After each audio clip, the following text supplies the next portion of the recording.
Welcome. This is the Silk Road of the North, exploring the origins of silk textiles in 8th to 10th century Birka lecture. It is presented by me, Carrie Beckett, as part of the Costumers of Color Silk Routes Symposium 2023. Thank you for attending or viewing.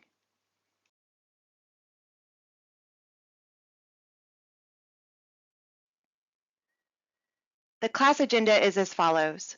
We'll introduce our topic, Birka, the Silk Road of the North. We'll review textile evidence at Birka, discuss written accounts and other evidence of Birka's trade. We'll cover Birka's connections to the East and the Greater Silk Road, and we'll examine what happened to Birka in its decline.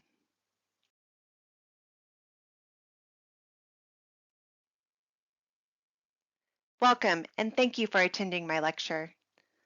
I first became interested in Birka's connection to the Silk Road due to multiple papers referencing it as the Silk Road of the North. At the time, I really didn't understand what that meant, as I was more focused on specific textile research such as materials and tools used during my weaving. I only scratched the surface as far as the origins of the textiles and the historical context beyond Birka. Several other research projects prompted me to look deeper into the subject and allowed me to answer some of my own questions regarding the origin of textiles at Birka and how the silk trade drove the town's workings from its origin to its eventual abandonment. Please enjoy my presentation. I hope you will come away knowing a little bit more about this Viking era trade post.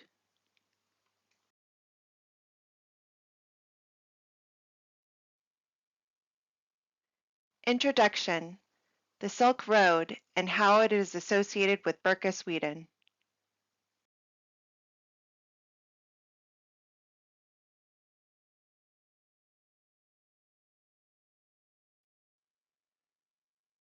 The Silk Road was a land and ocean-based trade route connecting east to west from 200 BCE to 1700 CE. The route received its name from the silk trade that was carried out along its length.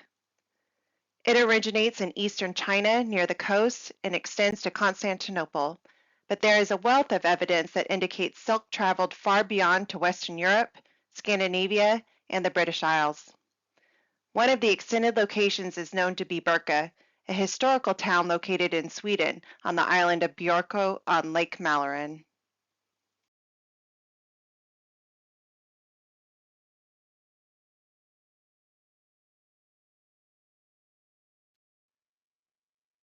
This presentation shall review Birka's history and significance, including when and why it was established. Silk textile finds from Birka shall be examined and discussed by type and their origins.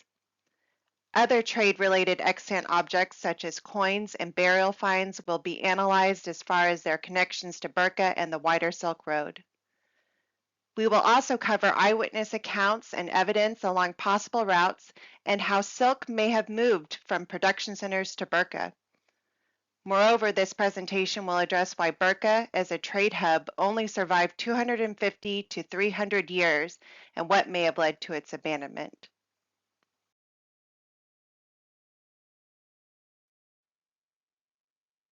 History and significance of Birka: where Birka is located, when it was active, who resided there, and what it was known for.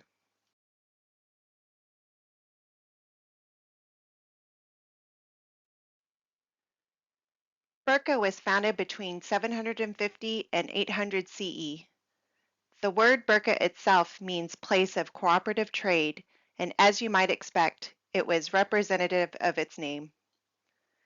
Birka had a permanent population of 700 to 1,000 residents at its height, but the population increased seasonally due to summer and winter markets held there.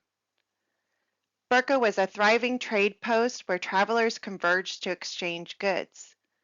One of the reasons it became so successful was due to its prime location.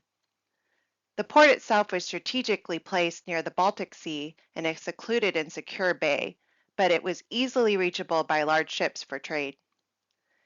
This allowed for river access and navigation down the Dnieper and Volga rivers.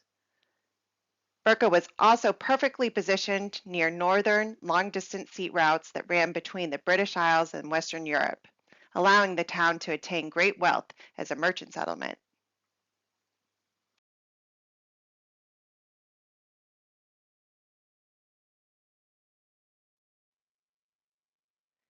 Here you can see a map of what Birka would have looked like in period, with the town area on the northwestern side and the garrison that defended it.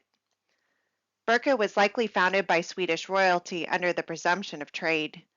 Since Birka's location was also proximate to the royal residence of Hovgarden, it was likely protected by royal charter.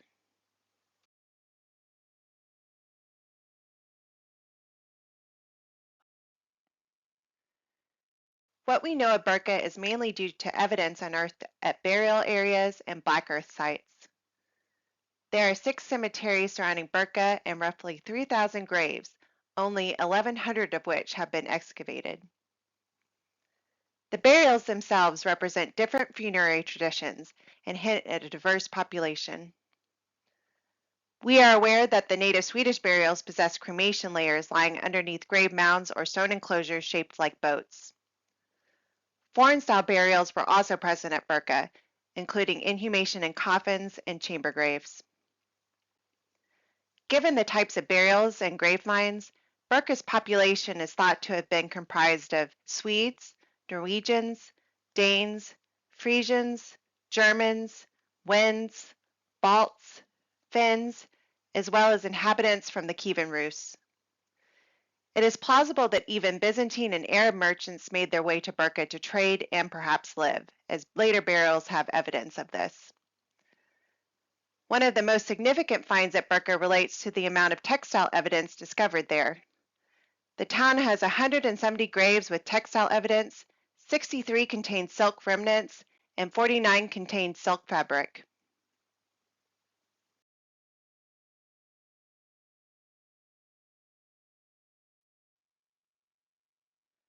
Certain individuals and groups were instrumental in the documentation and preservation of Birka as a historical site.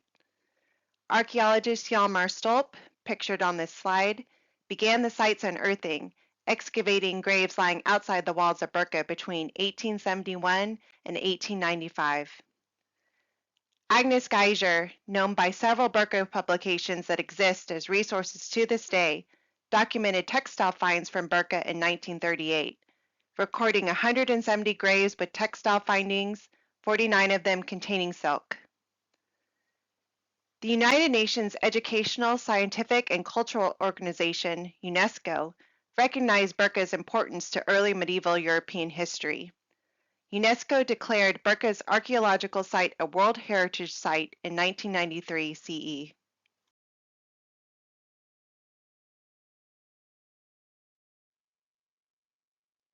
Textile evidence. What silk textiles were unearthed at Birka and where did they come from?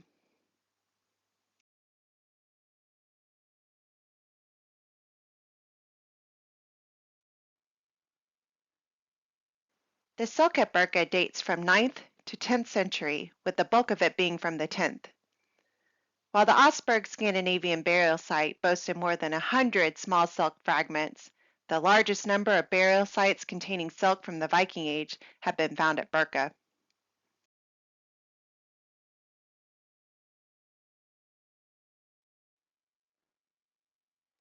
As you can see on this chart, early 10th century was the most active period for silk trade at Birka.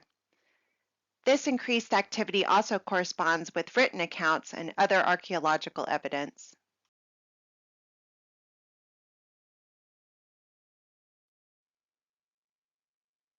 One of the largest questions historians have considered is where the silk at Birka came from. Researchers have reviewed manuscripts concerning silk production during Birka's time, examined silk and its trade in Nordic countries, and assessed coin, tool, and other archaeological evidence looking for clues. Universally, historians have concluded that the total picture points to silk being purchased from the east and imported from 3 main areas: Constantinople in the Byzantine Empire, the Abbasid Caliphate, or the Safarid or Samanid Emirates.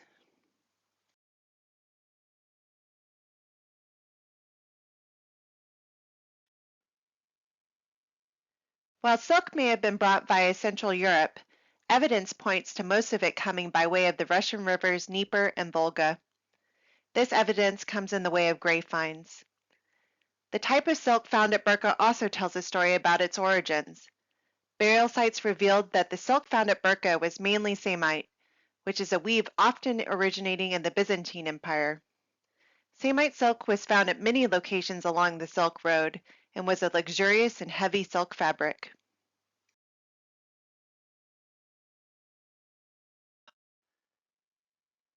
Birka is also known for having the widest variety of different Samite silk fabric finds in Scandinavia.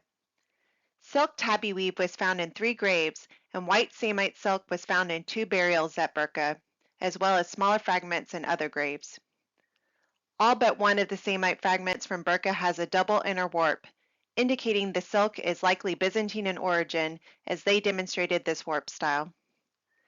While we do not have a preserved Samite silk sample at Birka that possesses a pattern due to the poor preservation of the textiles, researchers believe that it is similar to the Samite silk finds at Moskvaja Balka, which share very similar characteristics.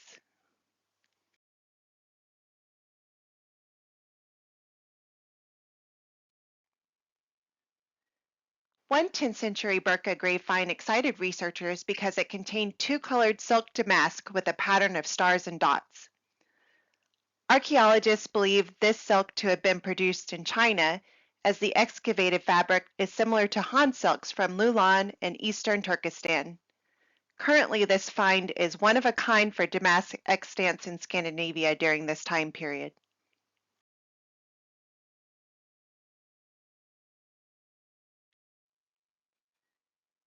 Here is an image of what the damask may have looked like in period. Below it is an image of a piece of silk tablet woven brocade found at Birka.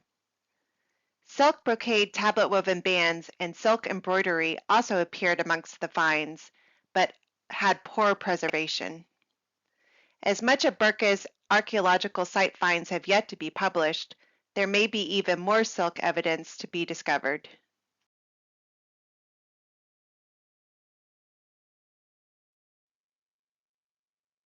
Connections to the East and other evidence. What do other objects and written accounts indicate?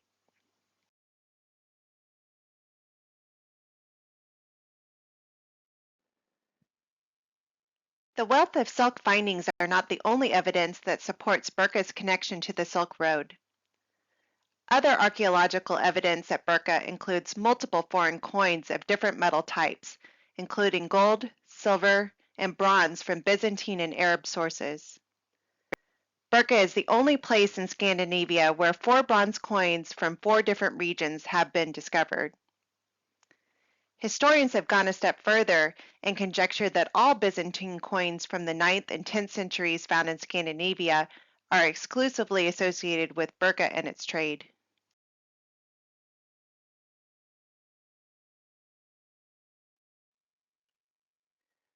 Chroniclers also documented Birka's significance as part of the Silk Road.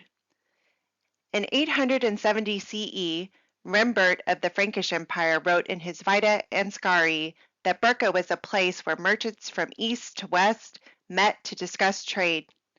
He also noted that merchants negotiated for large loads of silk and other luxury merchandise.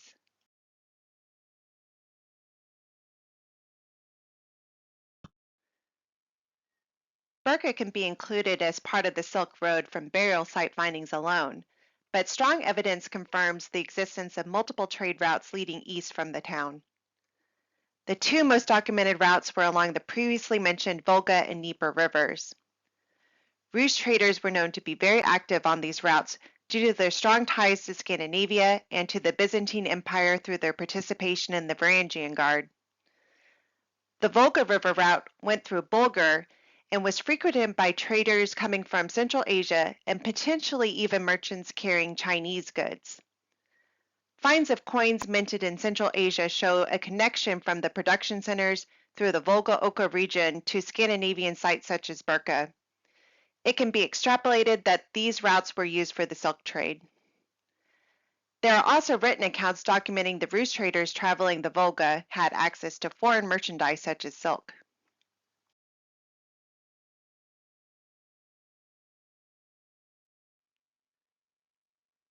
This map shows the Volga trade route to Birka in red and the Dnieper trade route in blue. The Dnieper River route was more direct, originating in Constantinople in the Byzantine Empire. This route stretched through the Black Sea to the river's mouth to Kiev and beyond to the Baltic Sea.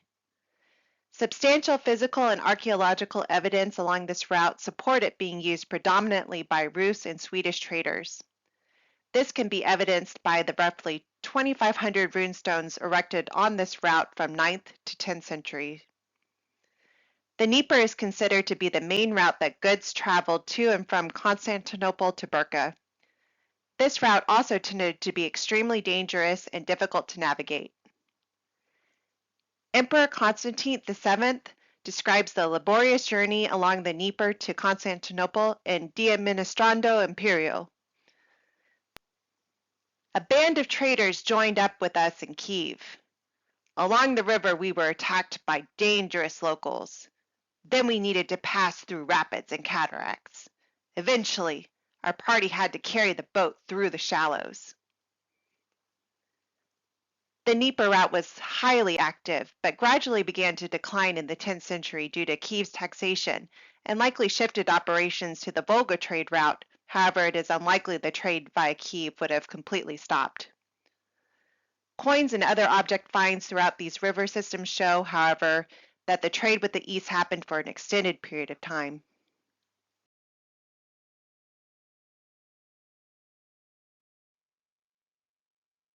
End of an era. What happened to Birka?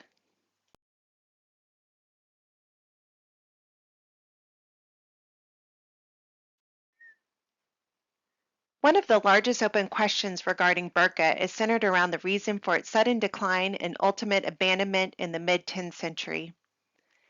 Evidence is initially seen in the decline of coin finds at Birka. Historians surmise that this could be due to the exhaustion of mines in Central Asia or hostile activities of Sviatoslav I of Kiev, the reigning Grand Prince from 945 to 972 CE, who disrupted trade along the Dnieper, Don, and Volga rivers. Birka may have been cut off and abandoned due to these changes, causing the northern part of the Silk Road to collapse and trade routes to be transitioned to the inner continent of Europe. Another theory is that Birka could have lost traffic due to competitors. The Swedish island of Gotland had emerged as an important center of seasonal trade in the latter half of the 10th century and was also located on the Baltic Sea. The town of Sigtuna was also founded to the northeast of Birka in 980 CE.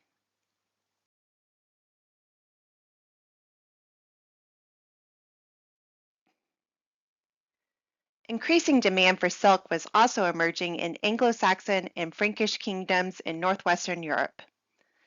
Silk was primarily needed for priest, noble, and elite garments, and for the adornment of churches and palaces. This caused the Silk Road to be increasingly diverted towards northwestern Europe directly. Closer to home, water levels in Lake Mälaren fell in the middle of the 10th century, making it difficult for trade ships or other heavy vessels to reach Birka, and its harbors were likely unusable. Historians also theorize that residents of Birka may have willingly moved or were ordered to move to Sigtuna by Swedish royalty towards the end of the 10th century.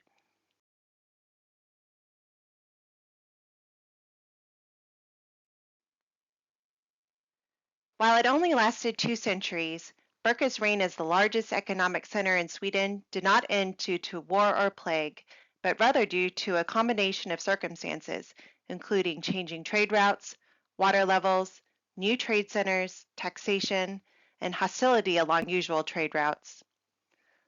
Although Birka was fully abandoned by the dawn of the 11th century, its legacy lives on in a vast array of physical objects and multiple written accounts as the Silk Road of the North.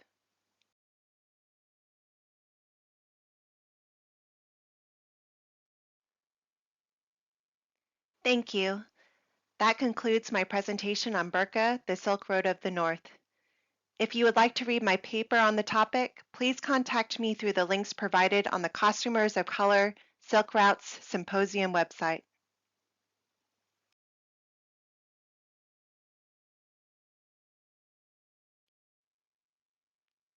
The bibliography for this presentation is attached on this and the following slide for further reading.